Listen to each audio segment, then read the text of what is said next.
Alright guys, welcome to the start of a brand new project. So in this one we're going to be making what would traditionally be called a jelly cabinet or a pie cupboard up here in Canada.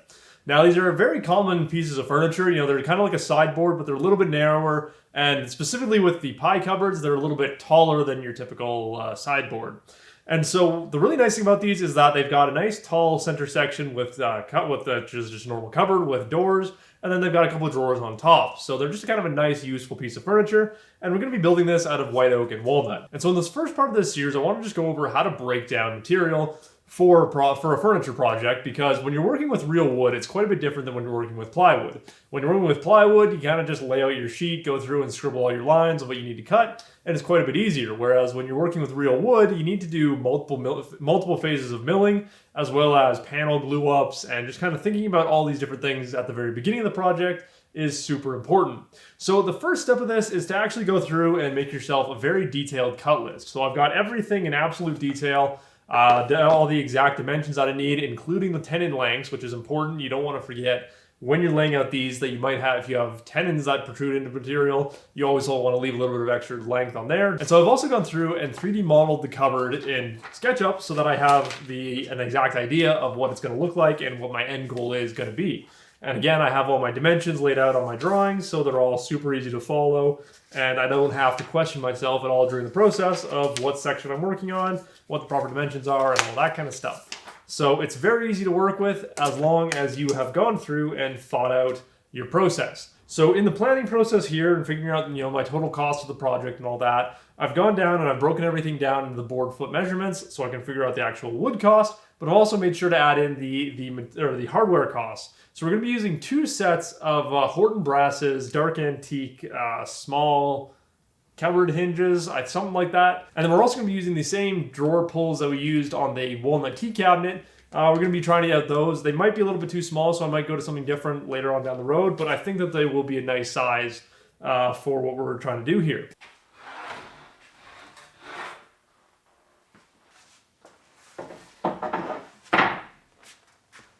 So we've got our first few pieces we're going to start breaking down laid out here.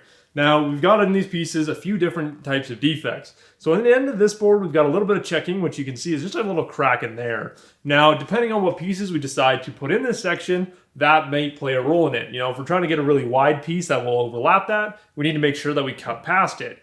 But if we try to intentionally put some narrower pieces in that section, work around that check, we can probably save ourselves, that little bit of wood. Then on this other board, we've actually got a pretty good defect, which I don't know what it's actually called, but it's just where you have those a little bit of a live edge left in the board here. And so it's just a little bit of bark left on here. It's not really a big problem, but we just don't have a full width, which it's really important to watch for this stuff when you're grabbing your wood, at least off your shelf. It doesn't really matter when you're buying it, but just that you don't depend on having that width and then realize that you don't actually have it. It also depends how deep that live edge or that little bark goes, because we know that all of our pieces are going to be 3/4 of an inch thick. And so if we can still easily get 3/4 of an inch of material out of that piece, it's not a problem. Here we probably can't, but in a lot of cases, the live edge or a little bit of bark that's left on there is generally a very small amount. Other than that, these boards are fairly clear. This one over here has a little bit of sapwood in it, but again, with white oak, I don't really mind a little bit of sapwood. It has a little bit of an interesting look. And again, it's something that we could work around and add to our legs or somewhere to create a very interesting look. So it's something to work with, not to try and avoid. And so when we're laying out our cut lines here, we want to start from our biggest pieces down to our smallest. So I know I have 6 pieces that are all the exact same, and those are going to be our biggest, our main vertical supports that are going to be the actual structure for this cupboard. And so those are the first ones I want to lay out, and I probably want to start on my biggest board here. Then from there, I can work my way all the way down to, I think the smallest piece in this project is going to be kind of the horizontal cross piece on our frame panel doors. Those are going to be our smallest possible pieces, and those will be easy to get out of whatever's left over. We can really squeeze them into whatever spot possible that's kind of left over on these boards.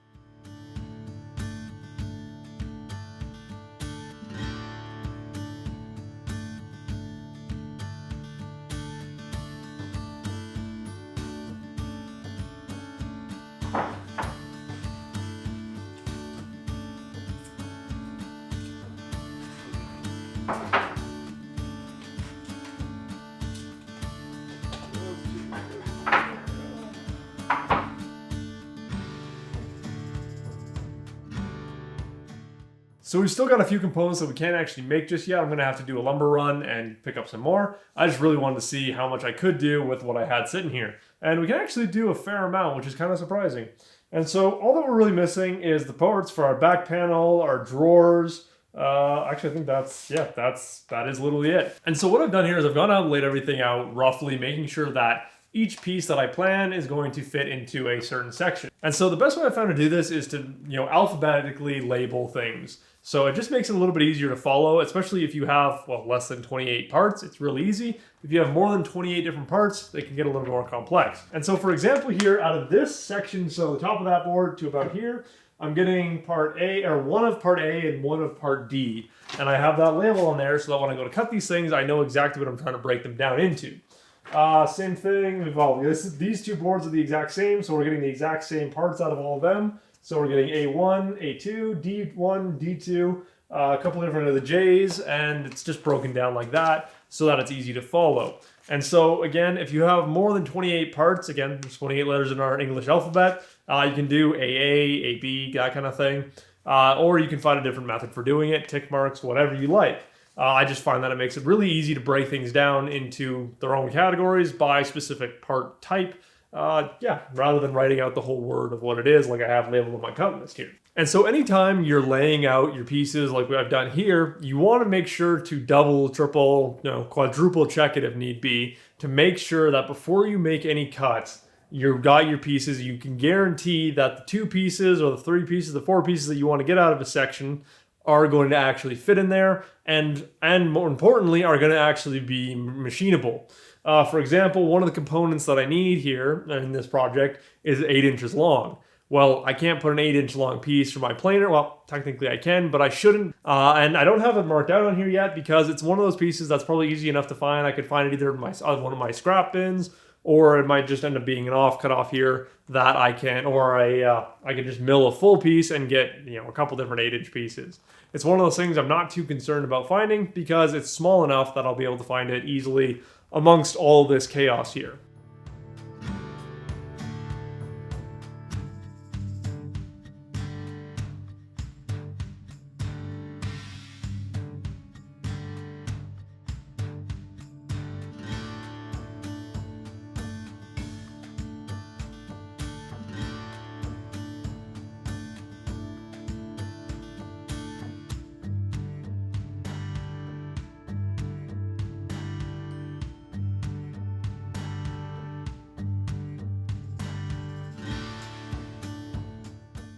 Okay, so we're done with our initial edge jointing. The reason we do this is because we want to have a nice clean face reference against the bandsaw fence for when we're cutting our stuff to rough size, or rougher size. And so this way it allows us to reference the bandsaw fence and then we can kind of batch out by our sizes. And so because we have a lot of common sizes in this piece, we can go through, set up one width, and then cut that on the bandsaw on all our different pieces. So quickly before we jump over to the bandsaw, let's talk about the jointing and milling process.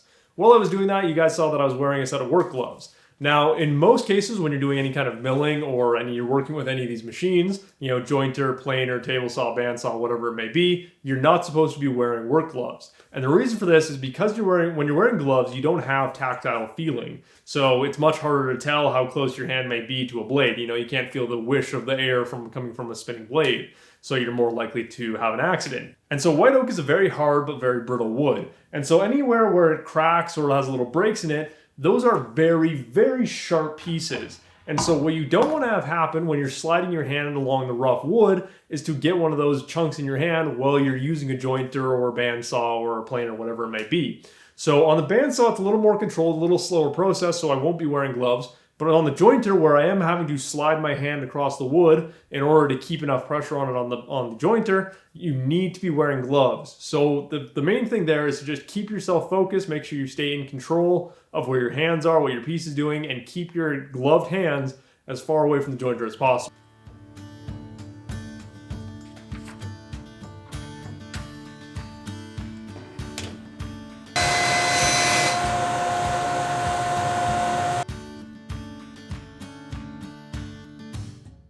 All right, so I've got all the lumber rough milled out. You can see it all in the pile behind me. The only real leftover stuff is the stuff you can see against the wall here. There's not much of it. And so one thing I forgot to mention at the beginning, and this only really came to light when I was actually cutting down the stuff, is you always want to have a decent amount of extra material just in your shop ready to go. So when you go to the lumberyard, maybe pick up 2 or 3 extra boards just to protect yourself from the stuff that I just had to deal with. So when I actually started to break down the material, I found that quite a few of my pieces were too short, especially on our main pieces, which are pretty long. They're 51 inches or just over 51 inches long, this is gonna be basically the full height of this thing.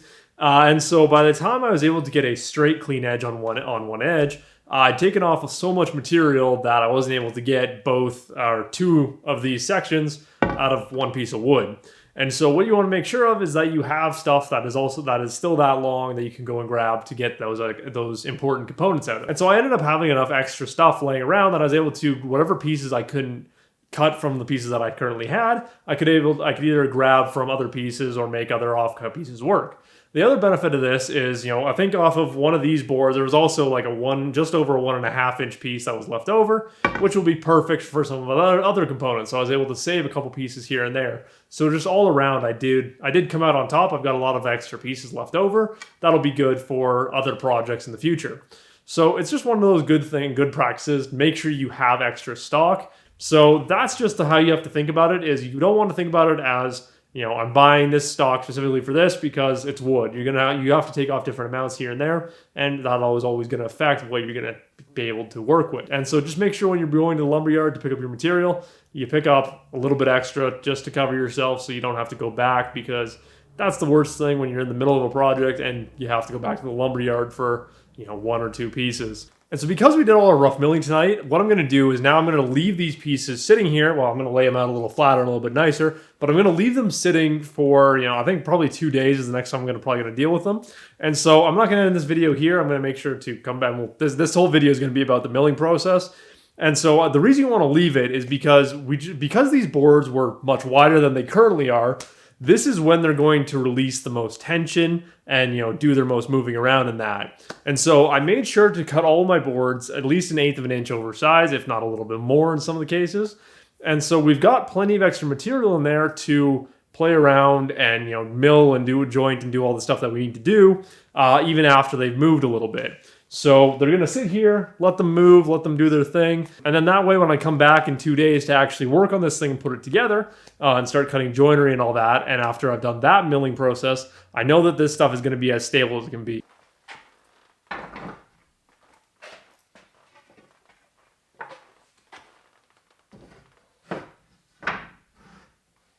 Alright, so it's about a day later. You can see the wood stack behind me. I went through it today and just double checked everything, made sure nothing's going super crazy on me, and so far everything is still just the way I left it before I put it on the shelves last night. So we're having very little movement, well, basically no movement from what I can tell, which is looking like a really good sign. So I'm still going to be leaving it for one more night, but tonight what I'm going to work on is milling and gluing up the panels, or the walnut panels that are going to be part of this. And so I like to do as many of the panel groups as I can before I actually get going on the project, cutting joinery and doing all that kind of stuff. Because if I know that those panels are just ready to go, it makes the projects roll a lot smoother. So a big part of my milling phase is I include any panel glue ups I'm going to need to do into that milling phase. So there's nothing super special with the milling process for these. All we're going to do is, again, we're going to start by cleaning up one of the edges on the jointer. Then we're going to go straight to the bandsaw and start ripping strips off.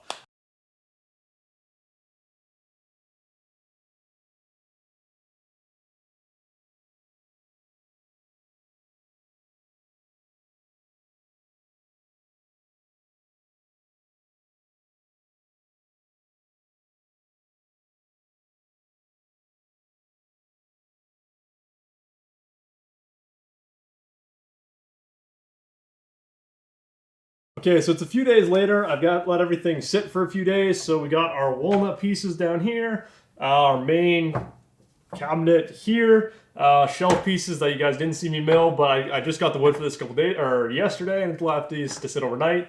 We're not going to be touching these for a little while, but I don't want to deal with them when I have to deal with them.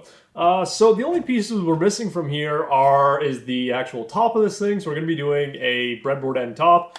That's going to be a different video. I've got the pieces here for that. And I think the actual breadboard end pieces are in this pile somewhere. but the actual top pieces are still in their big board, and we're going to do that in its own video.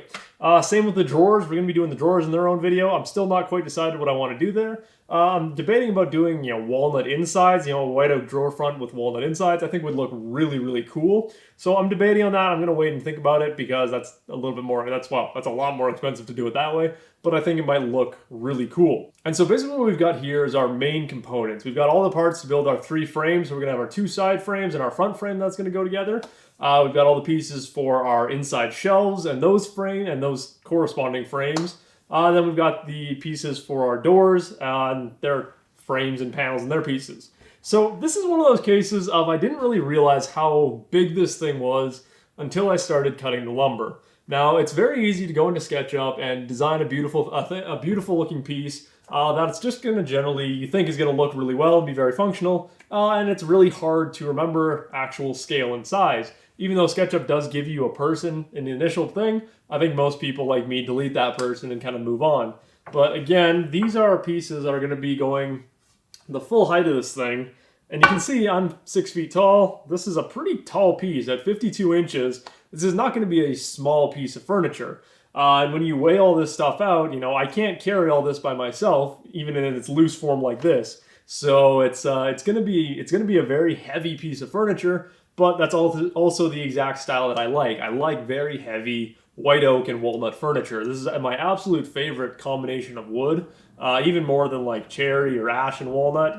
White oak and walnut I think just works so perfectly. And so the first and arguably the most important step in woodworking is getting your stock flat and square. So there's a big difference between flat and square, and let's just go over that for a minute here.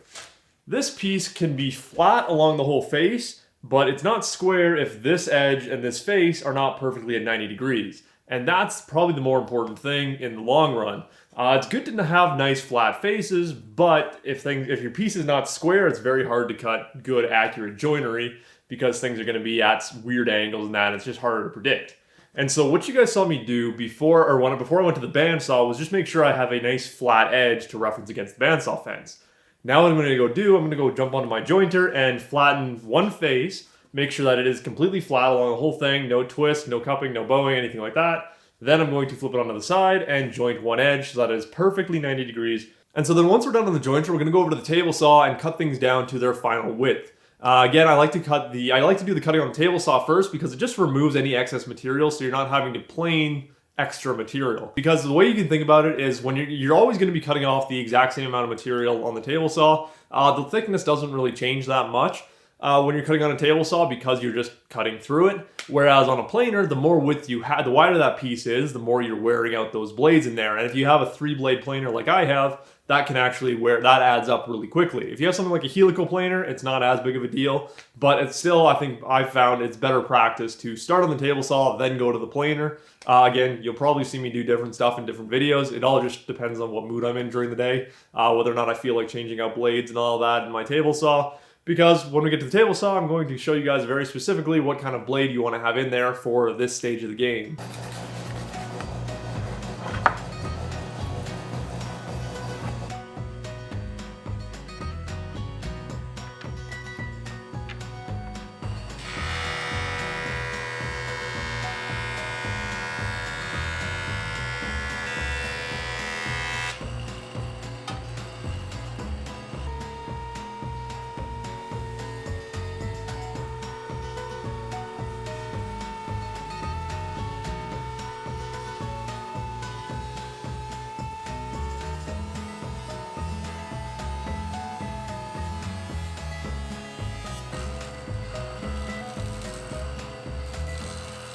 Alright, so we've got all our pieces for the panels that we're going to be gluing up. We've got them all mostly milled. So there's a little bit of a difference between the way I went through the milling process for the thicker pieces, those 3/4 inch pieces that are going to make up our interior shelves, and the thinner pieces that are going to make up our outside floating panels.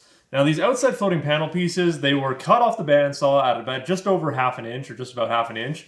we're going to be milling them down to a final thickness of 3/8 of an inch. Now the problem with this on the jointer is because it's so long and because it's so narrow and it's so thin, it's very hard to joint properly. And so what I ended up doing when I was trying to joint it is I was applying way too much pressure on the front and creating a taper all the way through. And so what I found is generally when material is under 1/2 inch thick and you're planning to panel it up like this, you can get away with just skid planing it, which means passing it through your planer and hoping for the best. As long as you pass through the faces alternating, so you plane one side, you flip it over, you plane the other side, you can generally get a very, very flat board out of it.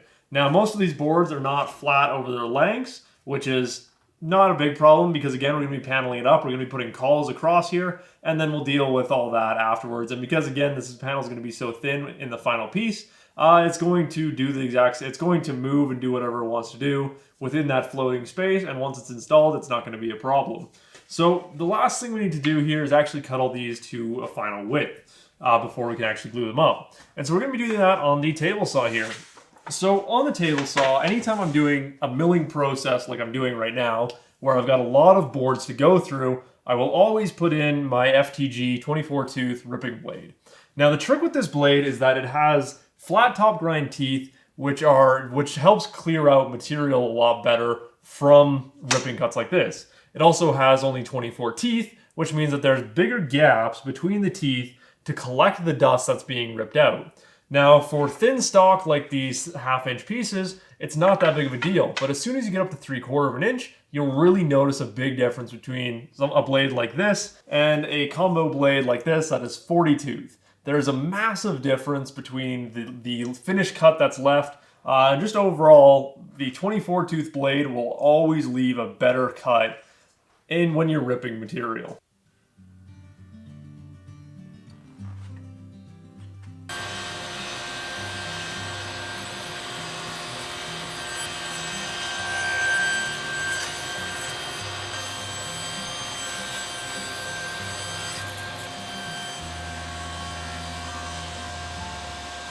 Okay, so I really wish I could catch this on camera, but it's going to be really hard to tell, but the glassy finish that is left by that 24 tooth blade is, again, the main reason why I use it for this kind of stuff. Especially for ripping something like 3/4 white oak. You try to use a combo blade, you just have to go really slow with it and you get a little bit of burning, but as soon as you put that 24 tooth blade on there, it literally looks like I hand planed this edge. It's literally just like shiny smooth, like I can see the camera in the reflection. It's super impressive. So again, if you're doing any kind of milling lumber, buy yourself a 24 tooth ripping blade or a glue line blade. I think Frood makes one.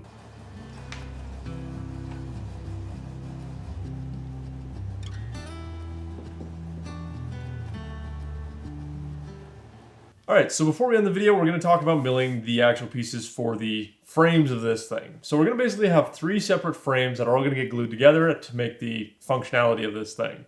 So we're going to have 2 side frames and then 1 front frame that's going to have, spots for our drawers and all that. Then we're going to have a few back stretchers to create the support back there. But overall, our 3 main frames are what's really going to matter here.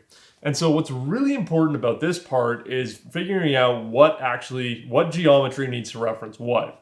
And so, but that's a very complicated way of saying you need to know what thicknesses your pieces need to be and what pieces are going to interact with other pieces. And so the most important thing with the design of this piece that I'm working on now is our side frame and our front frame connect with a bevel all the way down the long grain of the outer pieces.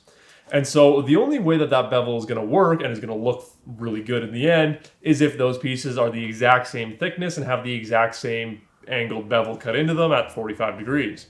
And so when we're milling our pieces, we need to make sure that at least, minimally those 4 pieces that are going to connect to each other are the exact same thickness. And so what we really want to have happen is for all of our face frame pieces to be the exact same thickness, and for our side frame pieces to all be the exact same thickness as our face frame pieces. We can mill all of them at once and do all of our joinery cutting, all of our frame and panel and all that fitting all at the same time. That way, all of our pieces are going to go together much easier compared to if I tried to make the face frame, then I tried to match the side frames to that face frame. But what you want to make sure of is anytime you're trying to cut joinery, those pieces are the exact same thickness. And anytime you have to connect one piece to another piece, it's always much easier to align joinery or to figure out sizes and dimensions of that if your pieces are the exact same thickness. And again, I'm talking about thickness here. So 3/4 of an inch is what we're going to be aiming for all of our outer pieces. But again, because of the planer I have, because of the tools I have, because my calipers might not be exactly spot on,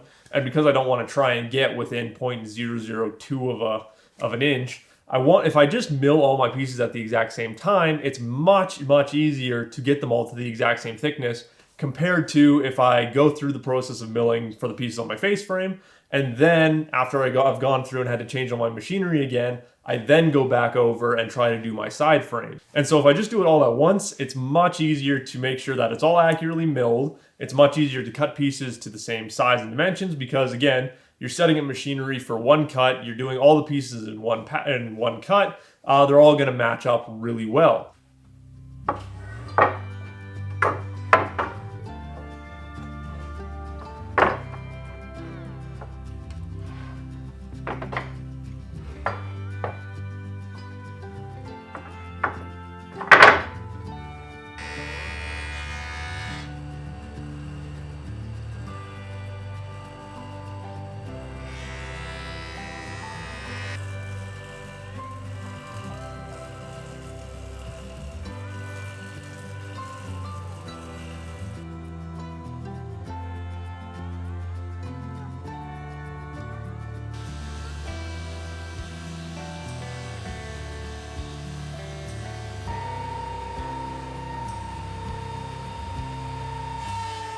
Okay, so now we have all of our stock for our front and side frames all milled up. You can see how just perfectly flat it all is. So I recorded 2 quick clips here, one of our first stack that we just went through our mills, and one of this other stack over here that is still just the rough lumber.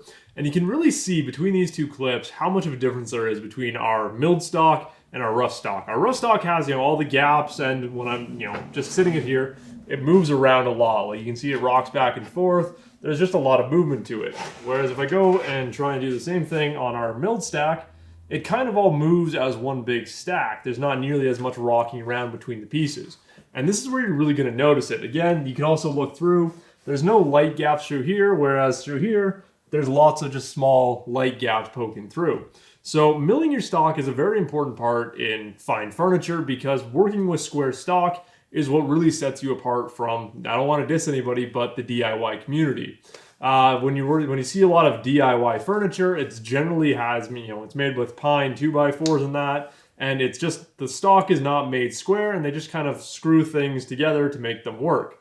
Whereas when you're working with fine furniture, when you're working with quality hardwoods, you want to take the time to square it up nicely, get it to a nice quality state like this, so that you can cut really accurate and clean joinery, so you can get those really nice looking pieces of furniture that people are willing to pay a lot of money for. So I do hope you guys enjoyed this video. This is all I'm going to show for milling in this series, or like detailed milling in this series, because I know that milling of wood is not really interesting to most woodworkers.